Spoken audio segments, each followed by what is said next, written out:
చందమామ కథ. యుక్తిగల అబద్ధం. ఒకప్పుడు కాశీ రాజ్యాన్ని యశోవర్ధనుడనే రాజు పరిపాలించాడు. ఆ సమయంలో కాశీ రాజ్యంలో వాణిజ్యం అభివృద్ధి అవుతున్నది.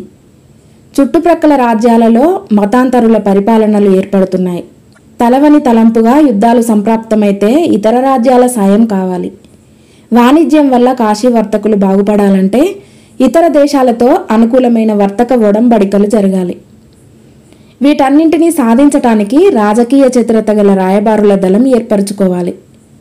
సమయోచితంగా అబద్ధాలాడి అవతలి వాడిని ఇరుకున పెట్టగలవాడే రాయబారిగా పనికి వస్తాడు గాని కుండ పగలేసి నిజం చెప్పేవాడు బొత్తిగా పనికిరాడు. రాయబారులుగా పనికి వచ్చేవారు దేశంలో ఎందరున్నారో తెలుసుకోవటానికి యశోవర్ధనుడు ఒక ఉపాయం ఆలోచించాడు. ఒకనాడు తన కొలువులో సభికుల మధ్య అబద్ధాల పోటీ ఏర్పాటు చేస్తున్నట్లు ప్రకటిస్తూ, అందరికన్నా యుక్తిగా అబద్ధం ఆడిన వాడికి నా కుమార్తెనిచ్చి పెళ్లి చేస్తూ అర్ధరాజ్యం ఇస్తాను అన్నాడు రాజు. సభికులంతా నిర్ఘాంతపోయి ఒకరి ముఖాలొకరు చూసుకున్నారు. రాజకుమార్తెతో పాటు అర్ధరాజ్యం సంపాదించాలనే ఆశ చాలా మందికి కలిగింది. ఒక వ్యక్తి లేచి, మహారాజా, నా చిన్నతనంలో ఒకేసారి తూర్పున సూర్యోదయము, పడమట చంద్రోదయము కావటం నేను చూశాను అన్నాడు. చిన్నతనం వల్ల తూర్పును పడమరని, పడమరని తూర్పని పొరపడి ఉంటావు. అలాగే అస్తమయ కాలాన్ని ఉదయకాలమని భ్రమపడి ఉంటావు అన్నాడు రాజు. మరొక వ్యక్తి లేచి, మహాప్రభు, మా ఊళ్ళో కొందరు వేసవి కాలంలో ఎండవేడిని పాత్రలలో నింపి వానాకాలంలో దానితో వంట చేసుకుంటారు అన్నాడు. అందువల్ల వారు వంట చెరుకు ఆదా చేసుకుంటారు కాబోలు అన్నాడు రాజు. ఇంకొక వ్యక్తి లేచి, మహారాజా, మా ఊళ్ళో కొందరు తల కిందికి పెట్టి నడుస్తారు, నోటితో వింటారు, ముక్కుతో చూస్తారు, చెవులతో తింటారు అన్నాడు.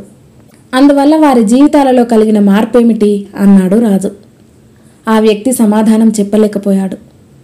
ఈ విధంగా ఎందరో అబద్ధాలాడారు. వాటిల్లో యుక్తి కొంచెమైనా లేదు. వీరిని రాయబారులుగా పంపితే కాశీరాజ్యం నవ్వులపాలు కావటం తప్ప మరేమీ జరగదు. రాజు ఇలా అనుకుంటూ ఉండగా ఒక వ్యక్తి లేచి నిలబడ్డాడు. మహారాజా, నా పిత్రార్జితమైన రాజ్యాన్ని మీరు అక్రమంగా స్వాధీనపరచుకోవటమే కాక ఇలాంటి పచ్చి అబద్ధాలాడే వారికి ఇందులో సగమిచ్చి అన్యాక్రాంతం చేయాలని కూడా చూస్తున్నారు అని ఆ వ్యక్తి కూర్చున్నాడు. క్షణం పాటు రాజు నివ్వెరపోయాడు.